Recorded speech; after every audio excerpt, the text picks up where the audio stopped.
What is classical liberalism?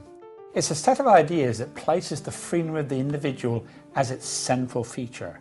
Classical liberals disagree about many things, but they agree, I think, on 10 core principles. Number one is that liberty is the primary political value. We all have lots of different values. We care about our family, our church. But when it comes to deciding what to do politically, what should the government do, classical liberals have one clear standard. Does this increase or does it reduce the freedom of the individual? The government should only act to prevent harm to others. Second principle, individualism. That the individual is more important than the collective. We should not sacrifice the interests of individuals for what some people argue is the common good. This was the central feature of communism and fascism. The individuals didn't matter. Every individual matters. Every individual is worthy of respect. Third principle, skepticism about power. Power is the ability to get other people to do what you want that otherwise they would not do. Government, for example, often claims we're forcing you to do X because it's in your own interest to do so. Whereas very often, when people with power do that, it's really because it's good for themselves. Classical liberals believe that the individual is the best judge of their own interests. We can try and recommend things, but in the end, the individual is the best judge of their own interests. Other people should not force them to do things that they do not want to do. Fourth, the rule of law. This is the idea that there's some higher principles by which we should examine what government does, laws that are passed, government actions. Just like the US Supreme Court will sometimes strike down pieces of legislation that Congress has passed and the President has signed because it goes against certain principles embodied in the US Constitution. Classical liberals believe that certain principles of the rule of law should be applied to what every government does anywhere in the world. A classic example is equality before the law. People should be treated the same regardless of their race or gender or sexual orientation. That's why classical liberals have always objected to the idea that there should be laws that treat, say, blacks and whites differently. 5. Civil society. Civil society are those voluntary organisations that exist between the individual and the state. Classical liberals believe that most social problems can be more effectively dealt with through these voluntary organisations like the family, like the church, like charitable organisations, because they have the knowledge about the individuals in which they're dealing with. Civil society is much more effective than government bureaucracies and inflexible rules that can't change depending on people's individual circumstances. So the civil society can do many of the things that we now look to for the welfare state to do.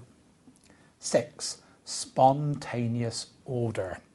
Order, it means the existence of regularity and predictability in the world.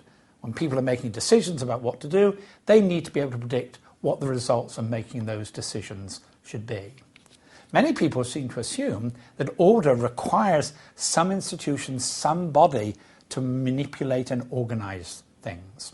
Classical liberals don't believe that. They believe that order can arise spontaneously.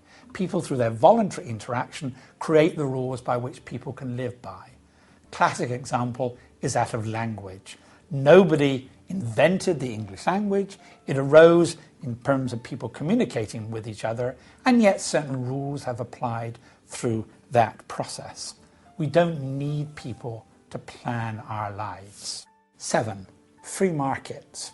That economic exchange should be left to voluntary activity between individuals. Government should not tell people where to work, how to save, what to build, what to produce. This should be left to voluntary interaction by people. You need private property to be able to do that, and you need to ensure that when there is disputes, they can be peacefully resolved. But history shows us is that leaving things to free markets rather than government planning or organisation increases prosperity, reduces poverty, increases jobs. provides goods that people want to buy. 8. Toleration. Toleration is the belief that one should not interfere with things of which one disapproves. Toleration does not mean that you allow people to do things because you agree with it, because you think it's a good thing. It's a question of having certain moral principles. I think this action is wrong, but I will not try and force my opinions, for example, through government, to stop the things that I disapprove of. A classic case of that for classical liberals is free speech. People should be allowed to say things of which we strongly disapprove. We're tolerating things even though we dislike and disapprove it. 9. Peace. Peace is a state where we can go about our business without violence or war. That's best achieved, according to classical liberals, is not by interfering in other countries. In other words, they favour a non-interventionist foreign policy. Their view in terms of our interaction with other nations, it should be based on what's commonly called the 4 freedoms. There should be free movement of capital and labour, people, goods and services. And I would add something as well, the free movement of ideas. If we have a world in which this free movement is embraced, then I think we'll have a world, and classical liberals believe, we would have a world based on peace. And finally, limited government. That there are very few things on which the government should do. The goal of the government is simply to protect a life, liberty and property. Anything beyond that is not justifiable. A strictly limited government. So these are the 10 principles of classical liberalism. Are you a classical liberal?